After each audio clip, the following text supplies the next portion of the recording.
Saya Taufik Abu Bakar Titingan dari UMNO Bahagian Tawau tampil untuk membahaskan ucapan dasar Presiden bagi mewakili Badan Perhubungan UMNO Negeri Sabah Kelapa.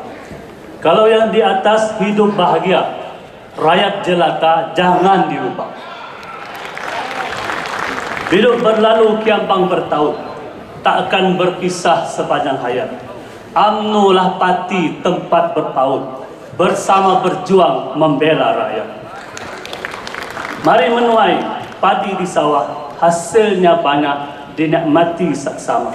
Tak kira di atas ataupun di bawah, susah dan senang tetap bersama. Timbalan Tan Sri Pengurusi Tetap, saya ingin memetik kisah Sayyidina Abu Bakar radhiyallahu an yang pada satu malam bergegas keluar daripada rumah untuk mengantarkan titipan sebagai amanah kepada orang yang harus disampaikan titipan tersebut.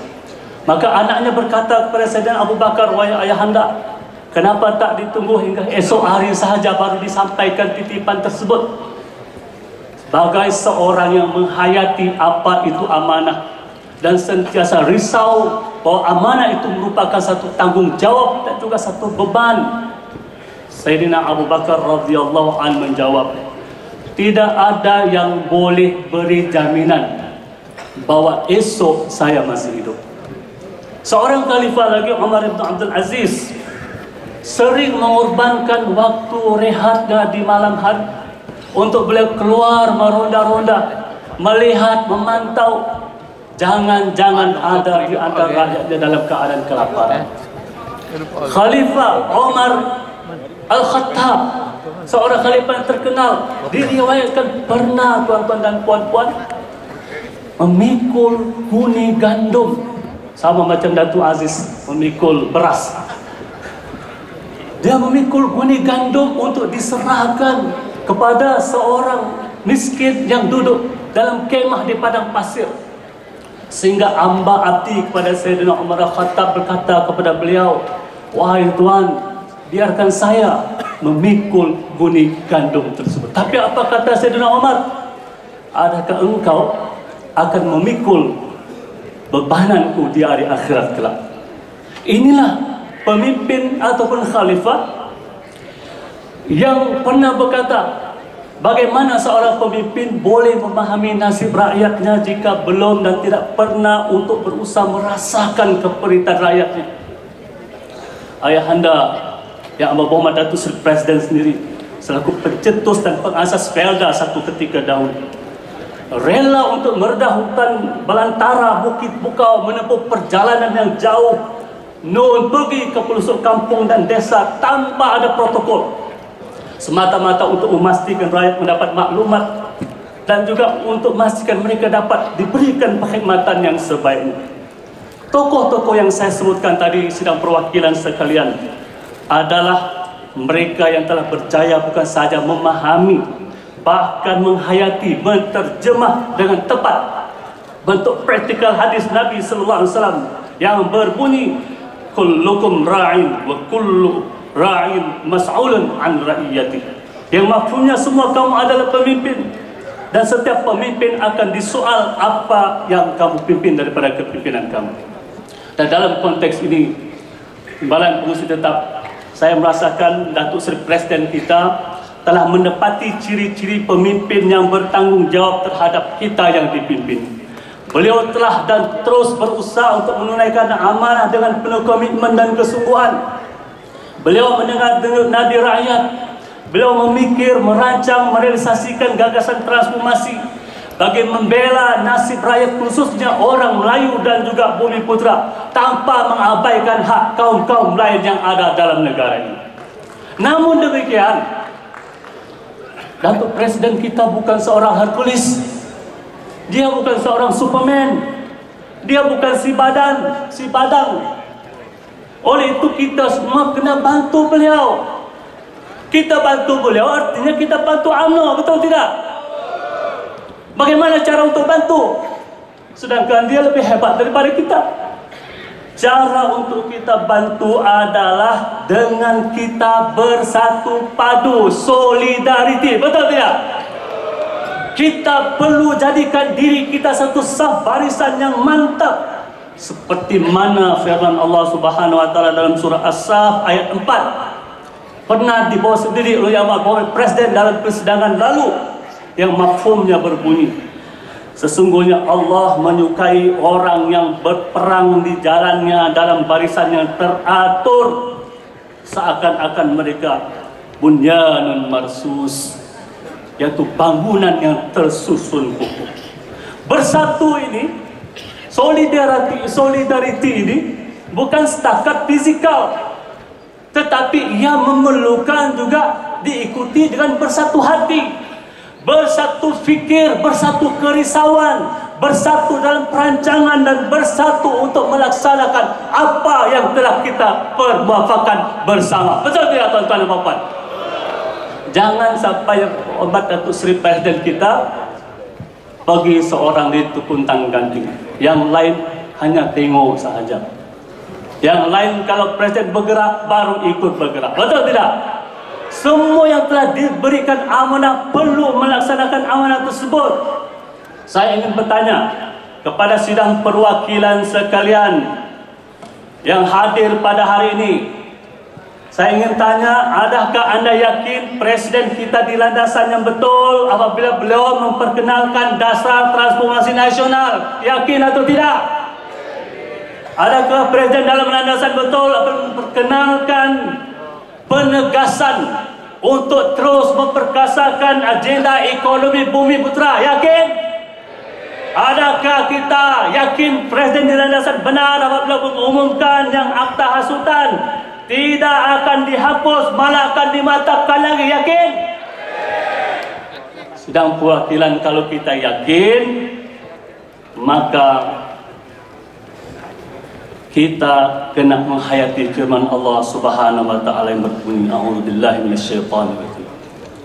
Atii'ullah wa atii'ur rasul wa ulil amri minkum. Taatlah kamu kepada Allah, taat kamu kepada Rasul dan pemimpin daripada kalangan kamu. Dalam pada itu juga kita harus menghayati sepotong lagi ayat Al-Quran yang berbunyi, ta'awanu 'alal birri wat taqwa, yang terjemahannya hendaklah kamu saling tolong menolong untuk kebaikan dan ketakwaan. Tolong menolong yang dimaksudkan ini boleh ditakrifkan sebagai menyumbang, sama ada dalam bentuk tenaga, material atau buah fikiran demi kebaikan bersama. Dan kebaikan, oleh itu kita disuruh untuk saling menyumbang untuk parti kita kekal dan juga bertambah utuh. Menyumbang bukan menumbang, betul tidak? Jangan kita pula menumbang untuk menyebabkan parti kita runtuh. Dan untuk itu yang amat berbahagia timbalan pengurusi tetap UMNO Sabah di bawah kepimpinan yang amat berhormat Datuk Seri Musa Haji Aman membuat pendirian 100% menyokong kepimpinan Datuk Seri Presiden, dan kami bertekad untuk terus menyumbang dan bekerja keras bagi memastikan Sabah kekal menjadi kubu kuat UMNO dan Barisan Nasional dari dulu, kini dan juga selamanya. Seperkara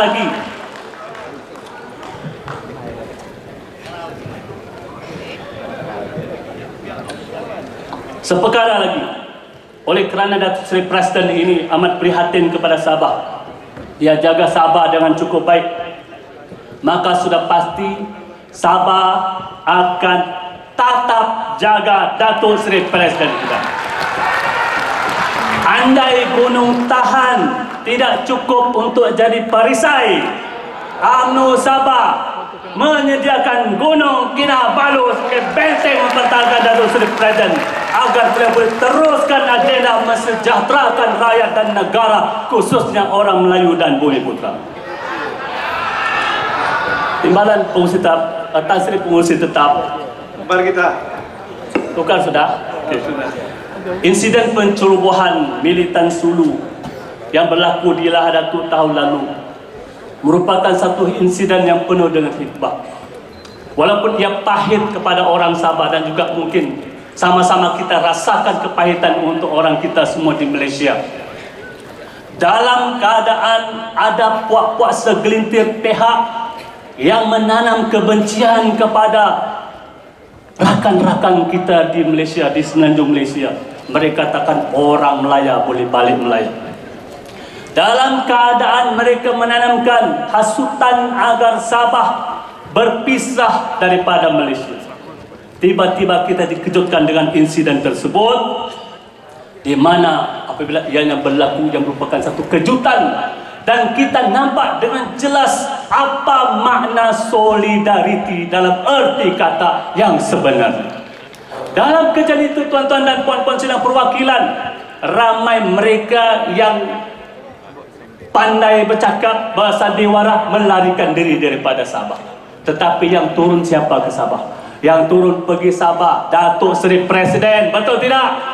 Yang turun Sabah Timbalan Presiden, betul tidak? Bersama dengan Pengurusi Perhubungan, naib Presiden, termasuk Datuk Hisham kita, Datuk Zahid, Datuk Syafie tak payah turun, memang dia orang sana, betul tidak? Mereka semua turun. Kalau Datuk Hisham, dia duduk selaku Menteri KDN, duduk berkampung di sana lebih daripada seminggu.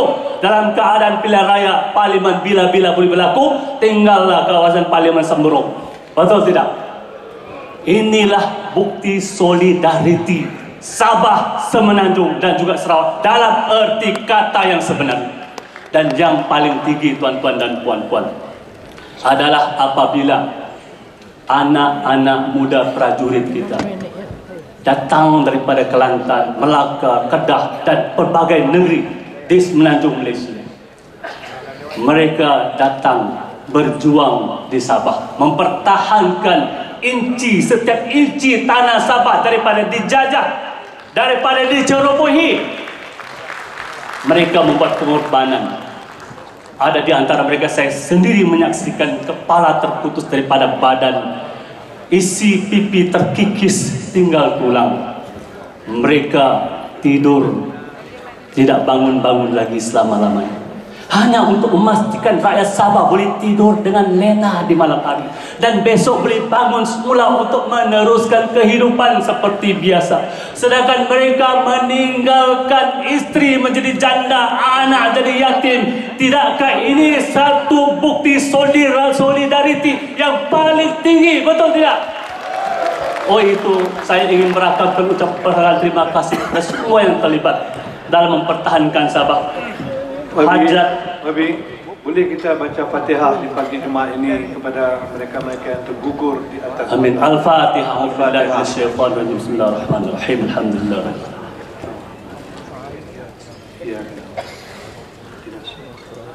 Hajat mencari, kemana pergi jangan ditanya. Hajat mencari bunga rafflesia. Pengorbanan Anda dikenang selamanya. Lambang solidariti satu Malaysia. Prajurit terbilang berhati tabah, keberanian terserlah bukan rahasia. Jangan diragu kedudukan Sabah, kekal berdaulat dalam Malaysia. Terima kasih kepada yang amat berhormat Presiden yang amat begitu prihatin kepada Sabah. Tapi kalau boleh kita ingin juga untuk menyatakan sedikit. Saya ada melawat kawasan Izon, kawasan Iskom, mendengar taklimat daripada mereka bersama dengan Yang Berhormat Datuk Seri Menteri Pertahanan. Dan di sana saya mendengar bahawa antara kelemahan yang perlu kita mantapkan adalah penambahan personal, penempatan untuk mereka, dan ada keperluan mendesak untuk letakkan liputan radar di kawasan pantai timur Sabah. Pada ketika ini banyak kawasan-kawasan lompong ataupun blind spot yang boleh dicerobohi pada bila-bila masa. Dan saya ingin sampaikan juga kepada kerajaan, hari ini kalau kita beli kapal-kapal besar memang gah, memang cantik. Tetapi pihak Berjanaya Rentas Sempadan itu menggunakan bot-bot laju yang boleh juga melalui perairan cetek. Kalau kita pakai kapal yang besar, kita tidak akan mampu mengejar mereka di kawasan perairan cetek. Jadi saya dimaklumkan Iskom di Sabah memerlukan lebih daripada 200 biji atau buah perahu laju yang boleh melalui lautan dalam dan juga boleh melalui lautan cetek. Minta tolong kalau boleh ini dapat diselesaikan nanti. Kita juga memerlukan perumahan yang di atas air ini. Ada 130 perumahan yang tahun hadapan hanya 2 saja akan dimulakan. Kita harap ada usaha untuk memastikan lebih banyak perumahan dibawa ke Sabah. Lebih banyak perumahan di kawasan kampung air itu dibuat perubahan. Kerana di sinilah kawasan yang berisiko tinggi ya. Yang akan dilakukan tahun hadapan hanya 1 di Semporna dan 1 lagi di kawasan kawasan Sandakan. Datuk Seri Bala Pengurusi Tetap, saya ingin terus menangkan masa yang begitu cemburu kepada kita. Saya ingin terus kepada satu isu, iaitu isu tentang sekolah bernegaraan. Untuk pengetahuan semua, ini mungkin menjadi isu di banyak negeri di semenanjung Malaysia. Tetapi untuk pengetahuan di Sabah, kita jangan tutup secara drastik. Kalau saya rasa tak perlu tutup pun. Kerana untuk pengetahuan semua, di Sabah pada tahun 2013, statistik menunjukkan murid yang belajar di sekolah jenis kebangsaan Cina seluruh Sabah ada 35.162 orang. Di mana 15.120 orang, 43% adalah murid-murid Bumi Putra. Hampir 50% murid Bumi Putra belajar di sekolah Cina. Di Tawau sendiri tempat saya, SJK Kok Ming, peratus murid Bumi Putra mencecah 84%. Kalau kita tutup sekolah ini, di mana mereka mau belajar? Jadi kita perlu membuat perancangan. Yang penting sekolah kebangsaan kita mantapkan, lebih banyakkan dan lebih tingkatkan kualiti sekolah-sekolah tersebut. Manakala sekolah jenis kebangsaan Cina ini yang memang ada banyak murid, kita mantapkan bahasa Malaysia antar guru-guru pakar, agar tidak ada lagi anak-anak Tionghoa apabila membesar tidak pandai bahasa Malaysia. Saya ingin bagi satu contoh. Ada satu wakil rakyat kami daripada tempat saya, saya tak perlu sebut namanya. Bahasa Malaysianya kalang kabut. Satu ketika dia berucap, kami semua hadir sama-sama. Ada kawan saya, ketua bahagian kalabakan masa itu, dia timbalan ketua menteri, merangkap Menteri Kewangan Negeri Sabah. YB ini berdiri berucap, yang berhormat Datuk Gapur Saleh, timbalan ketua menteri menangkap Menteri Kewangan. Tuan-tuan dan puan-puan yang saya dihormati, kerajaan BN membawa pembangunan dalam bandar dan luar bandar. Betul. Semua orang ketawa. Sebenarnya apa yang nak dikatakan adalah kerajaan BN akan membawa pembangunan dalam bandar dan luar bandar. Apabila orang ketawa, dia kata betul. Tapi dia sebut betul. Satu ketika dia menyanyi. Dia menyanyi lagu apa? Bengawan Solo. Dia nyanyi Bengawan Solo. Ada satu perengan yang dia sebut, air menggali sampai jauh. Semua orang ketawa. Macam mana pula air menggali sampai jauh? Rupanya air mengalir sampai jauh. Kita tidak mahu ada anak-anak kita yang tidak boleh berbahasa kebangsaan dengan fasih. Kita mahu kalau boleh semua anak-anak Malaysia, mereka sekolah di mana pun, identiti mereka mampu untuk berbahasa dengan baik. Betul tidak? Kita minta anggota-anggota parti-parti komponen kalau nak pilih wakil rakyat pun mestilah wakil rakyat yang boleh berinteraksi dalam bahasa Malaysia dengan betul. Betul tidak? Akhirnya saya ingin seterusnya menyatakan di sini bahawa politik persepsi adalah satu politik yang boleh menyebabkan kita kalah atau kita menang. Semasa saya pergi ke Jakarta, saya setuju dengan rakan yang lebih awal daripada provinsi sebut tadi. Di Jakarta, saya nampak satu billboard, di mana di billboard tersebut ada gambar-gambar rakyat-rakyat. Ada petani, ada nelayan, ada macam-macam dalam billboard itu. Askar, perempuan, wanita dan sebagainya. Di tengah-tengah berdiri Joko Widodo ataupun Jokowi dengan pakaian yang simple. Itu disebut autentik tadi itu. Dengan kasut yang murah. Ada orang beca di belakang. Dia tak naik beca, dia hanya berdiri dengan simple. Tetapi caption dalam billboard itu sangat-sangat menarik hati. Apa dia sebut? Jokowi adalah kita. Apa maksudnya? Persepsi rakyat oleh kerana keautentikannya, bukan hanya kerana gambar itu, tetapi selama pembawaannya, selama dia menjadi seorang politician, dia mampu untuk membentuk persepsi bahawa antara dia dengan rakyat tidak ada jurang. Betul tidak? Dia adalah pemimpin dan dia juga adalah sebaris dengan rakyat. Betul tidak? Tetapi kalau kita lihat hakikat parti kita, UMNO, pemimpin kita rasa risau. Nampak ada jurang yang semakin melebar. Dan inilah yang perlu kita perbaiki. Betul tidak? Kita mesti memastikan UMNO ini terus relevan. Andai kata UMNO dilihat tidak lagi relevan untuk mempertahankan rakyat, mempertahankan bangsa Melayu, mempertahankan Islam, mempertahankan bangsa kita, maka itu tandanya kita perlu sediakan batu nisan untuk UMNO keramat kita. Oleh itu, marilah bersama-sama kita kembali nanti. Jangan setakat dengar ucapan Presiden masuk kanan keluar kiri telinga kita. Kita mesti mengambil iktibar. Dan saya juga berharap kepada yang ada di atas, suara rakyat yang datang daripada akar bumi jangan hanya tertulis dalam buku. Betul tidak?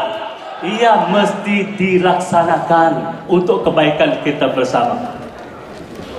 UMNO Sabah berharap mudah-mudahan insya-Allah persidangan agung kita pada kali ini akan menjadi titik tolak untuk perubahan yang sebenar-benarnya demi survival umat Melayu.